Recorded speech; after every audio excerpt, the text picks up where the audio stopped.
નમસ્કાર ખેડૂત મિત્રો, અમારી YouTube ચેનલ ખેતીની વાતમાં આજે એક નવી વાત લઈને, નવી જાણકારી લઈને, એક નવા ટોપિક સાથે આપની સમક્ષ હાજર થયા છીએ. ત્યારે આપણે આગળ જેમ વાત કરી હતી કે ભાઈ આજે આ વર્ષે રેકોર્ડ બ્રેક રવિ પાકના વાવેતરો થઈ રહ્યા છે અને હજુ પણ ચાલુ છે. હવે જે કપાસ કાઢીને જે ઘઉં થાય છે, ચણા થાય છે, એટલે હજી ઘણા બધા વાવેતર થવાના બાકી પણ છે અને ઘણા બધા થઈ ચૂક્યા છે. તો આ વર્ષે જોઈએ એમ આપણે રેકોર્ડ બ્રેક થઈ રહ્યા છે.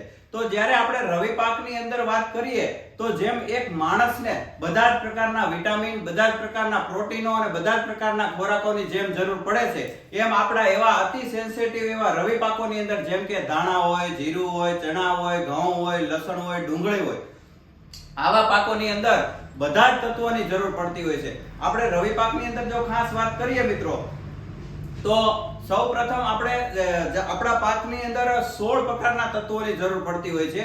જેમાંનું મુખ્ય તત્વ જે કહી શકાય છે, જે ટન ઉપર જોઈએ છે, એને એનપીકે એટલે કે નાઇટ્રોજન, ફોસ્ફરસ અને પોટાશ.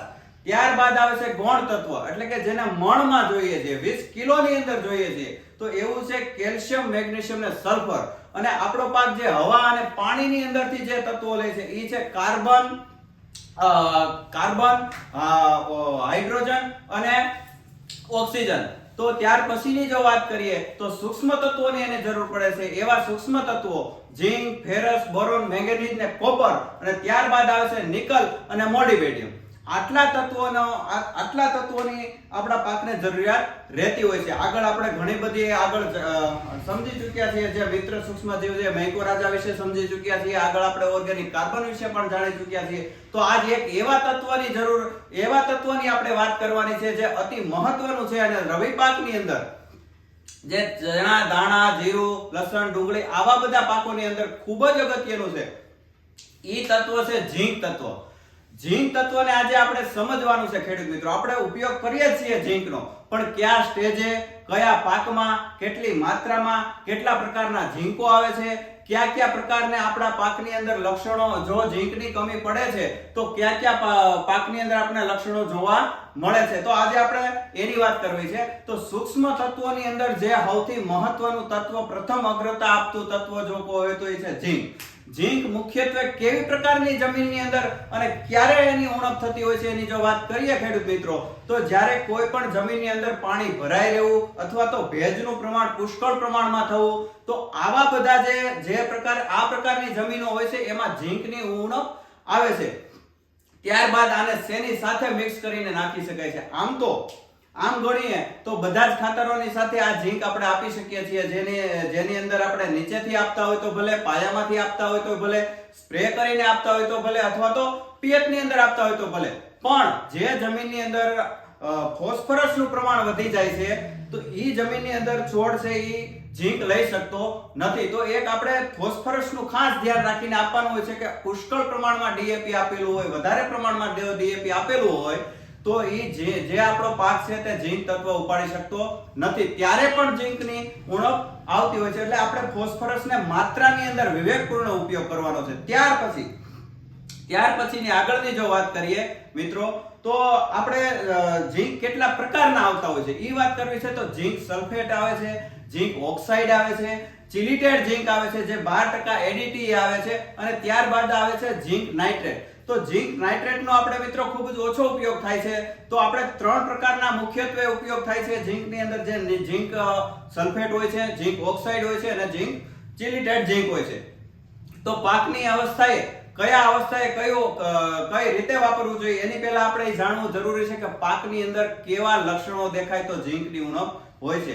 તો આપણા જે પાંદડિયા પાક હોય છે, જેમ કે ધાણા હોય છે, ચણા હોય છે, આવા પાકોની અંદર ફરતી જે આપણા પાન હોય છે એની ફરતી કિનારે પીળી પડવા લાગે અને પાનની જે નસો છે, મુખ્ય નસો, એ લીલી રહેવી અને બાકીનું પાન પીળું પડી જવું, જો આવા લક્ષણો દેખાય તો સમજી જવું કે ઝીંકની ઉણપ છે.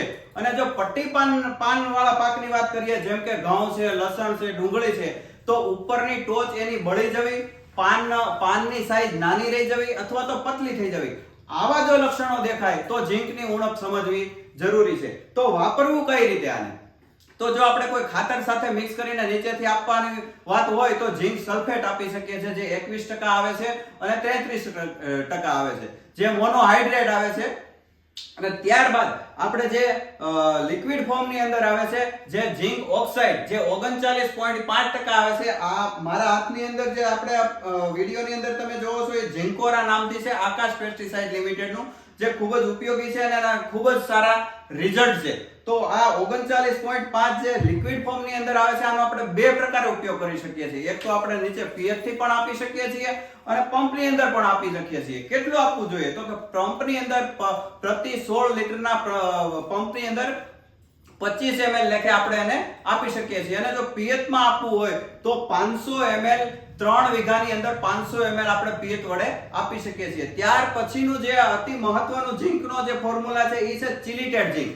ચિલિટેડ ઝીંક 12% ADTA, જેની અંદર પાવડર ફોર્મની અંદર આવે છે, વોટર સોલ્યુબલ હોય છે. આમને પણ આપણે સ્પ્રે કરીને આપી શકીએ છીએ. ઘણા ખેડૂત મિત્રો ખાતરમાં પટ આપીને પણ આપી શકે છે, પીએચમાં પણ આપી શકીએ છીએ, પણ આ ઝીંક જે છે સૌથી વધારે આપણે સ્પ્રેની અંદર ઉપયોગ લેવાતો હોય છે અને એ બરાબર પણ છે કે આ સ્પ્રેમાં આના ખૂબ જ સારા રિઝલ્ટ આવતા હોય છે. તો આ પ્રકારે આપણે ઝીંકના તત્વને જે લક્ષણો આપણને દેખાય તો તુરંત જ આપણે આનો સ્પ્રે લઈ આ પ્રકારના ઝીંકનો, અને જો સ્પ્રે કરવામાં આવે તો આપણા પાકની અંદર ઝીંક તત્વની ઉપજ ઘણી જ ઝીંક તત્વની ઘટને આપણે તાત્કાલિક રૂપે આપણે એને પૂરી પાડી શકીએ છીએ. તો આપણે આજે વાત કરવાની હતી ઝીંકની, એ આપણે વાત કરી ચૂક્યા છીએ કે ભાઈ આ પ્રકારે ઝીંકનો ઉપયોગ થતો હોય છે, આટલા પ્રકારના ઝીંક આવતા હોય છે અને આવી પાકની અંદર એમની ઓળખ દર્શાતી હોય છે. તો મિત્રો આ આજની વાત હતી અને અમારી YouTube ચેનલ છે ખેતીની વાત.